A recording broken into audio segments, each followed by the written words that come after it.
राधे राधे। आइए सुनते हैं राधाष्टमी की कथा। धार्मिक ग्रंथों में वर्णित राधा रानी की कथा के अनुसार एक बार नारद जी भगवान सदाशिव के पास पहुंचे और प्रणाम कर पूछा, हे भगवान, मैं आपका दास हूँ। मेरी एक जिज्ञासा है, कृपया उसे शांत कर दीजिए। श्री राधा देवी लक्ष्मी है या देव पत्नी महालक्ष्मी सरस्वती है? क्या वे अतरंग विद्या है या वैष्णवी प्रकृत है? वे वेद कन्या है, वे देव कन्या है या मुनि कन्या है? इस पर सदाशिव बोले, हे मुनिवर, अन्य किसी लक्ष्मी की बात क्या कहे, कोटि कोटि महालक्ष्मी की राधा जी के चरण कमल की शोभा के सामने तुच्छ है। हे नारद जी, मैं तो श्री राधा के रूप में बड़े और गुण आदि का वर्णन करने के खुद को असमर्थ पाता हूँ। तीनों लोक में कोई भी ऐसा समर्थ नहीं है जो उनके रूप आदि का वर्णन करके पार पा सके। उनकी रूप माधुरी जगत को मोहने वाले श्री कृष्ण को भी मोहित करने वाले है। यदि अनंत मोह से चाहूं तो भी उनका वर्णन करने की मुझ में क्षमता नहीं है।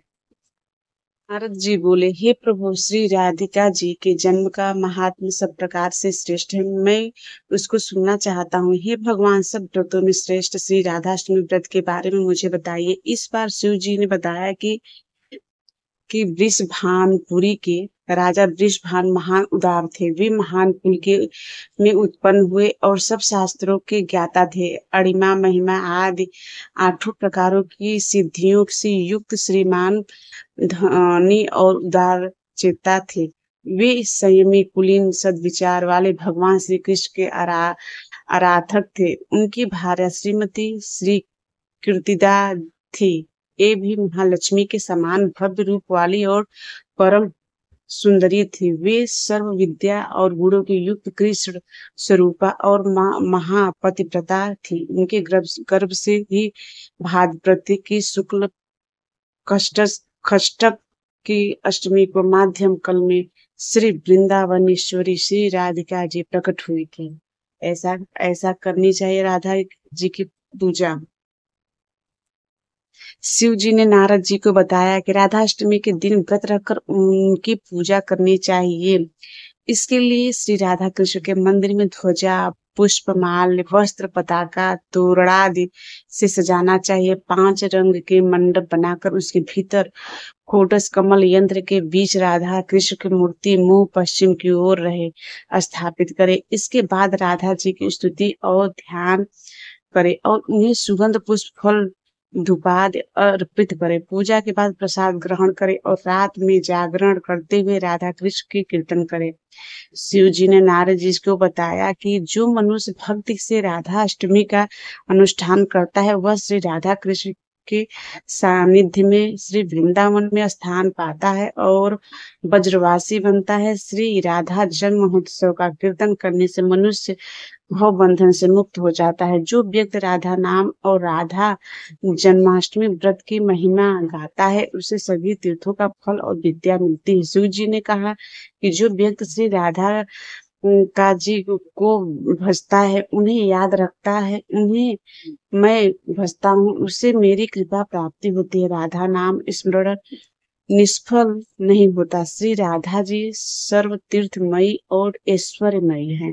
श्री राधा भक्त के घर कभी लक्ष्मी विमुख नहीं होती। जो राधा का ध्यान करते हैं उसके घर श्री राधा जी के साथ श्री कृष्ण भी वास करते हैं।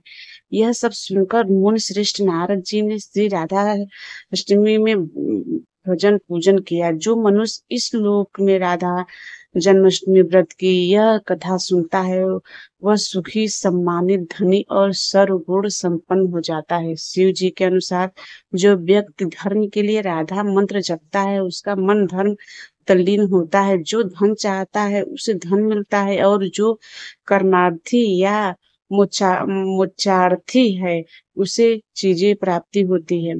श्री राधा की भक्ति करने वाला सुखी, विवेकी और निष्काम हो जाता है।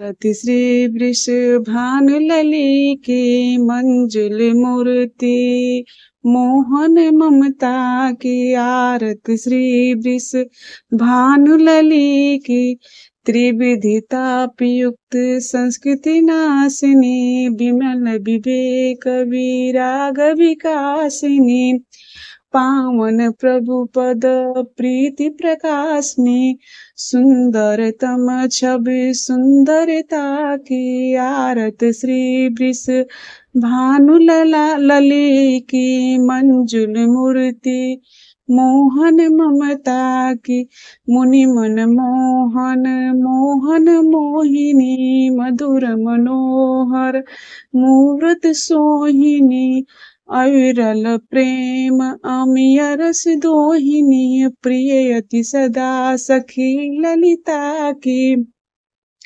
आरती श्री वृष भानु लली की मंजुल मूर्ति मोहन ममता की संतत सेव्य सत मुनि जान की आकर अमित दिव्य गुण गण की आकर श्री कृष्ण तन मन की अति असुल्य संपत्ति ममता की आरत श्री वृष भानु लली की मंजुल मूर्ति मोहन ममता की कृष्णात्म स्मिका कृष्ण सहज चारणी चिन्मय वृंदा विपिन बिहारणी जग जन्मनी जग दुख निवारणी